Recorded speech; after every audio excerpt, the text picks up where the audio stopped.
ito pagka lowest ang height niya.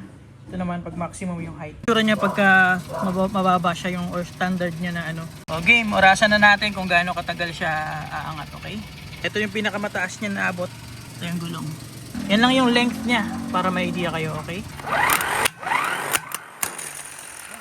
Easy. So dumating na yung jack stand na in-order ko. Tsaka itong electronic na car jump na may inflator, na may ilaw. So share ko lang sa inyo. So ang nabili ko 3 ton lang kasi yun lang yung sakto sa minivan. Okay, so open natin. So ayan siya. Ito pagka lowest ang height niya. Ito naman pag maximum yung height. Ayan. So lagay ko lang sa screen din yung yung parang saktong specs nila para may idea kayo. So yung lever niya. Wala siyang lock double lock. I mean, isa lang. Wala siyang safety lock. So, as long as di mo naman ito magagalaw. Safe ka naman dyan. Okay? So, overall, okay naman tong quality ng dalawang jack stand matibay. Maganda yung pagkaka-welding. So, yan. So, ito naman yung unbox natin. This is the electric car jack. So meron siyang reflector dito sa harapan, which is maganda. Tapos may bakal yung latch niya. Tapos plastic yung kanyang So alisin ko muna sa plastic para mas mabilis tayo. Natanggal ko na yung plastic. So meron tayo ditong user manual. Tapos andito yung electric na car jack. Mamaya natin silipin. Ito yung kanyang impact wrench. Tapos meron ka tayong mahabang power cable para sa 12 volt socket. Meron tayong kasamang gloves kasi kulay puti. Pero yan, may kasama tayong gloves. Then meron tayong emergency hammer para sa salamin. Tapos meron tayo dito ang alligator clip kung gusto mo sa battery isaksak instead of the 12 volt socket sa interior. Tapos meron tayo dito dalawang fuse. Pag pumutok yung fuse just in case. And then we have a couple of ang tawag dito tayo? Parang yung socket mismo. Sana mag-focus yan. 21 and 23. And then 19 and 17. So ito na yung ating electric car jump. So tingnan mo natin yung mga parts niya. So ito yung ating up and down para sa lifter natin dito. Tapos meron tayong pressure gauge. Meron tayong switch para sa inflator. Tsaka sa pag-lift. Tapos meron tayong switch para sa ilaw. Yan. Tapos dito sa side, meron tayong socket para dun sa power cord natin. Then meron tayong red and blue light dito para sa safety na rin. Tapos dito sa side, may bukasan dito para dun sa air pump, yung hose niya. Tapos dito meron parang safety valve. Dito sa kabila, may ilaw din dito. Tapos may light din tayo dito para sa emergency. Dito sa kabila, ano meron dito? Nabubusan ni Kato. Dito. May mga fuse pa dito bukod dun sa kasama sa casing niya. May dalawa pa siyang fuse. Tapos meron pa siya ditong valve or yung parang para sa mga bola. Ito rin meron din dito. Mga nozzle pala. Yan, nozzle ang tawag. Ito nalaglag tong isa. Yan. So may tatlo tayong different nozzles dito. Tapos may fuse nga tsaka Allen wrench. So kompleto na din siya. Ayan. So later, tetest ko siya sa mismong kotse namin. Nasaksak pa kasi sa 12 volts Pero yun yung parts nung electric car jump. So ito naman yung ating 12 volts impact wrench. Ang kanyang torque is 350 Newton meter. So ganyan yung paghawak mo. Tapos ito yung kanyang switch. Tapos yun, basically yun ito yung niya, kable niya. So hindi to wireless Tapos dito yung may ilaw, tsaka yung kabitan ng mga socket. Cable, hindi ko lang alam kung gaano kahaba. So hopefully umabot siya from harap to likod. Tapos yung natin, ating emergency hammer na may belt cutter. Yan. And lastly, meron din tayo dito, yung pinakita ko kanina, alligator clip para sa battery ka kukuha ng power. Okay. Itsura niya pagka mababa siya yung or standard niya na Tapos pwede mo siyang luwagan. Tingnan natin kung hanggang saan natin. Pero ayoko i-extend kasi ng todo kasi syempre baka sobrang ano naman niya. Baka matanggal na siya. Tingnan nga natin kung hanggang saan siya kaya. Sumasangga na, hindi siya matatanggal.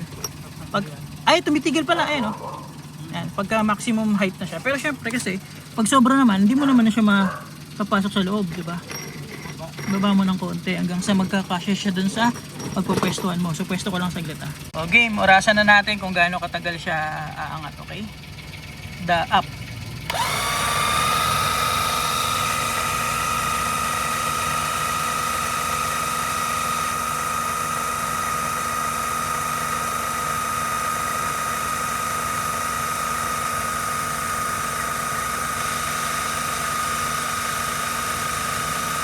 Medyo malalim pa kasi yung ano nun mga banda dito pa yung bakal yung pagkakabitan Yung solid na bakal ng frame para sure na hindi mayuyupi. Doon ko siya tinutok. Ngayon na may pressure na. Mabili na yung ano.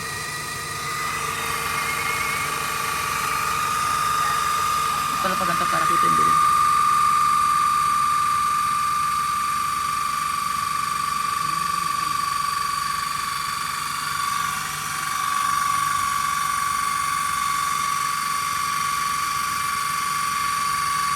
Yung gauge papasaan yung inflator.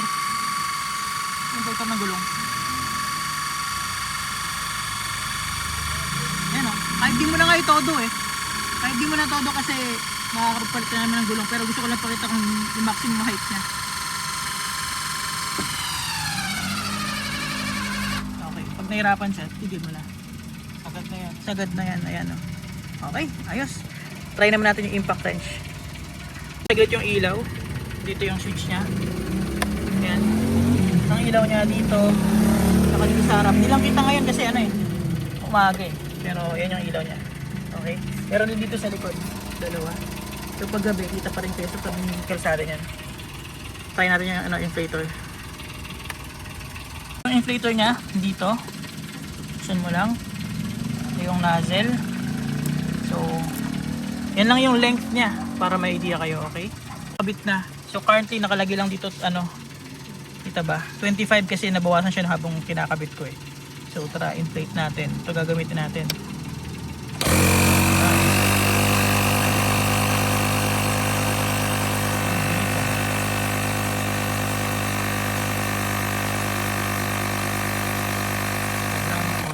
Yan, ang ayoko lang dito, hindi siya digital, syempre. Alam naman natin na parang budget lang So siya, hindi mo makita yung specific na value. So baka ang gamitin ko pa rin pag mag-inflate ako ng tires, yung digital ko na inflator. Pero ayan, at least makita nyo na gumagana siya. At mabilis lang din siya. Dagdagan ko pa konti. Yan. Okay. May napansin din pala ako, mabilis siyang mahirap siyang tanggal kabit. Talagang mababawasan ka ng hangin.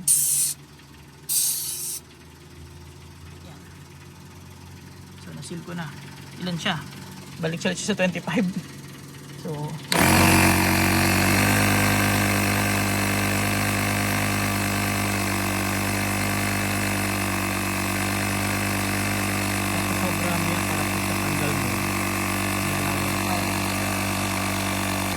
for example, tatanggalin natin medyo siya mabilis kailangan yata ipupush mo pa. Kailangan mabilis ka. Ayun. Pero honest review ko dito, gagamitin ko na lang yung mas gusto ko yung aking digital pump yung para dito.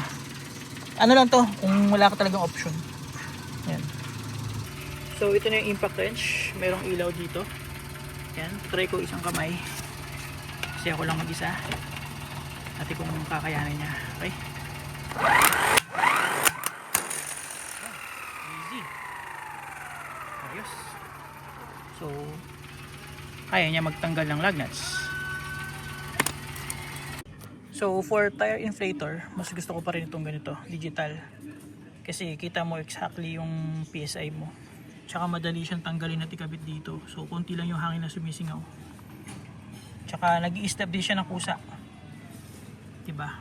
Pagka na-reach siya na yung tamang PSI niya. So yun ang insight ko dyan. So overall, satisfied naman ako dito sa nabili ko. Kayang-kaya naman niya paakitin yung or paangatin yung Suzuki DA17V na minivan. Walang problema dito. Okay din yung gauge, okay lahat ng mga functions niya, gumagana lahat. Yung air pump niya medyo tricky lang gamitin, tsaka analog lang. Itong impact rin siya, gumagana din, no problem. So swak naman din para sa minivan yung dalawang available na sockets. So yeah, para sa akin okay na okay. Lagay ko na lang sa screen yung product page, tapos check na lang sa description yung link. Okay, so thank you for watching.